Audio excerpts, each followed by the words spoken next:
So magandang araw po sa inyong lahat. Ngayon ay ipapaliwanag po kung ano ang compassion. Ano nga ba po yung compassion?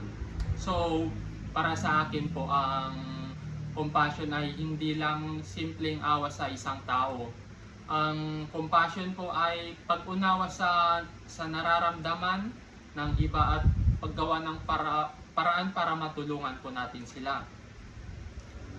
Kapag may nakikita tayong taong nahihirapan, hindi lamang po tayo naawa. Ang compassion ay kumikilos.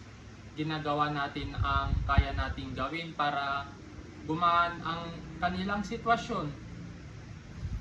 Halimbawa po, kapag may kaklase po tayong walang baon, maaari po natin siyang alukin ng pagkain. Kapag may kakilala po tayong malungkot, syempre maaari po natin siyang kausapin at pakinggan kung ano po yung nasasalubin niya. Kapag may matandang tatawid po, tulungan po natin siya. Hindi po kailangan ang malaki ang tulong, kahit simpleng bagay, simpleng kabutihan lamang po ay malaking bagay na iyon. Sa madaling salita po na ang compassion ay pagmamahal na may kasamang aksyon. So bakit naman po mahalaga ang compassion? Mahalaga po yung compassion dahil lahat tayo ay may pinagdadaanan. Hindi natin alam ang laban ng bawat tao. Maaring may problema po siya sa pamilya niya, maaring may financial siyang problema, maaring may iniinda silang sakit o stress. So kapag compassionate po tayo,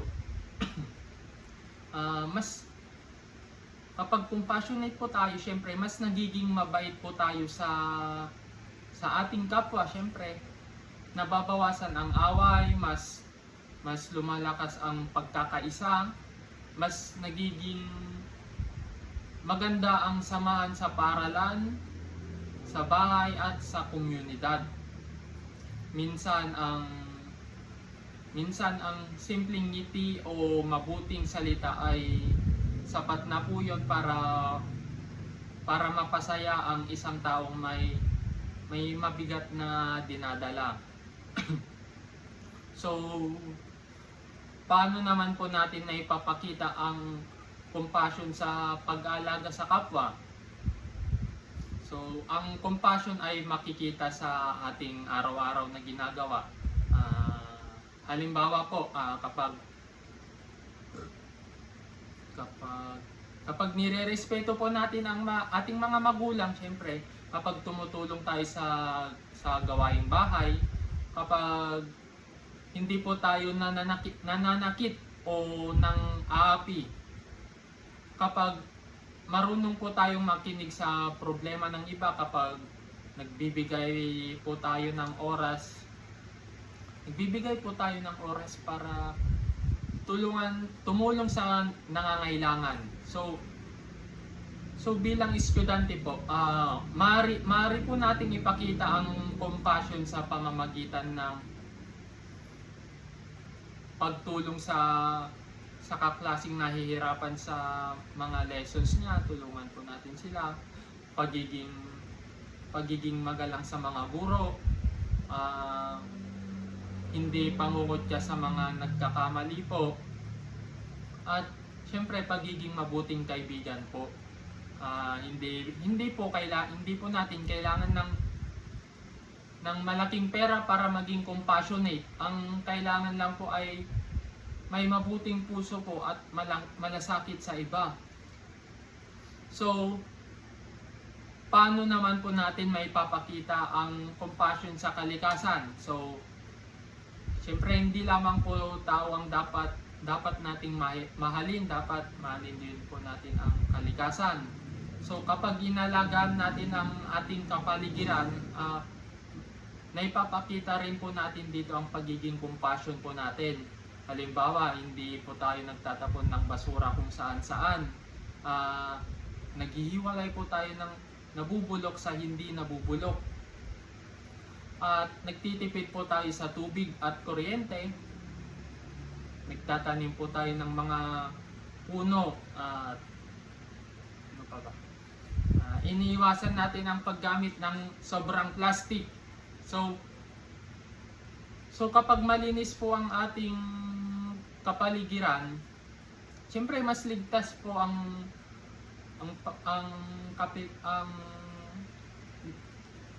nasa paligid natin. Mas maganda ang pamumuhay ng lahat po. At hindi lamang po tayo ang makikinabang, kundi siyempre makikinabang din po yung mga susunod na henerasyon. Ang pag-aalaga sa kalikasan ay pagpapakita rin po ng pagpapakita rin po ng pagmamahal siyempre sa ating kapwa, dahil lahat tayo ay umaasa po sa malinis na hangin, tubig at kapaligiran. So ano naman po ang communal discernment? So ngayon po pag-usapan naman natin ang communal discernment. So sa simpleng salita, ang communal discernment ay ang ang communal discernment ay sama-samang pag-iisip, pakikinig at pagdidesisyon po para sa ikakabuti ng lahat. Hindi lamang po dapat isang tao ang nagdidesisyon dito, dapat lahat po ay may pagkakataong makapagsalita. Lahat dapat po ay nakikinig sa opinion ng bawat isa at pagkatapos po ay naghahanap ng desisyong makakabuti po sa buong grupo. So hindi po ito tungkol sa kung sino ang panalo, hindi rin po ito tungkol sa sariling gusto. Ito ay tungkol sa kung ano ang tama at makakabuti po para sa lahat po. Halimbawa po ng communal discernment, halimbawa sa isang classroom po, may proyekto ang grupo. So bago po dapat magdesisyon, dapat pinapakinggan po muna ang idea ng bawat isa po. Pagkatapos ay pag-uusapan kung sino ang ano ang pinakamagandang gawin. Kapag may hindi po sumang-ayon, hindi po dapat natin sila inaaway. Dapat nakikinig po muna tayo, dapat nire-respeto po natin ang opinion ng iba. Pagkatapos po ay sama-sama po dapat tayong magdesisyon. Ganun po yung communal discernment. So, ano naman po ang communal discernment sa pagiging compassionate sa PU po? So, sa ating paaralan tulad ng PU, sobrang napakahalaga po ng communal discernment. Kapag marunong po tayong makinig sa isa't isa, mas naiintindihan po natin ang pangangailangan ng ating mga kaklase. Kapag may problema ang isang estudyante, maaaring magtulungan po lahat, maaaring magtulungan ng buong klase. Kapag may environmental project po, dapat lahat po tayo ay makiisa. Kapag may outreach program, sama-sama po tayong tumutulong. So sa ganong paraan po, mas nagiging compassionate ang buong paaralan. Hindi lang isang tao ang gumagawa ng kabutihan. Dapat lahat po tayo ay nagtutulungan. So, paano naman po makakatulong ang communal discernment sa buong mundo? So, hindi lang po dapat paaralan ang communal discernment. Kailangan din po ito sa komunidad at sa ating mundo po, syempre. So, maraming problema ngayon po tulad ng kahirapan, pollution, climate change, diskriminasyon at hindi pagkakapantay-pantay. So, hindi po ito kayang solusyonan ng isang tao lamang po. So, kailangan po dapat lahat po tayo dapat nagtutulungan. Kailangan ang pakikinig ng bawat opinion, dapat may respeto po tayo kapag nagtutulungan po ang mga tao. nagtutulungan po tayong lahat, mas madali po tayong makahanap ng magandang solusyon. Dito po pumapasok yung communal discernment. Kapag sama-sama po tayong nag-iisip at nagtutulungan, mas nagiging compassionate po tayong lahat. So, paano ko naman po ito maisasabuhay bilang isang estudyante po? So, ako po bilang estudyante, maaari ko po itong isabuhay ang compassion sa simpleng paraan. Siyempre tutulong po ako sa aking mga kaklase kung kailangan niya po ng tulong. Tulungan po natin siya siyempre. So igagalang ko po ang aking mga guro. Magiging mabait po ako sa lahat. Hindi po ako mang-api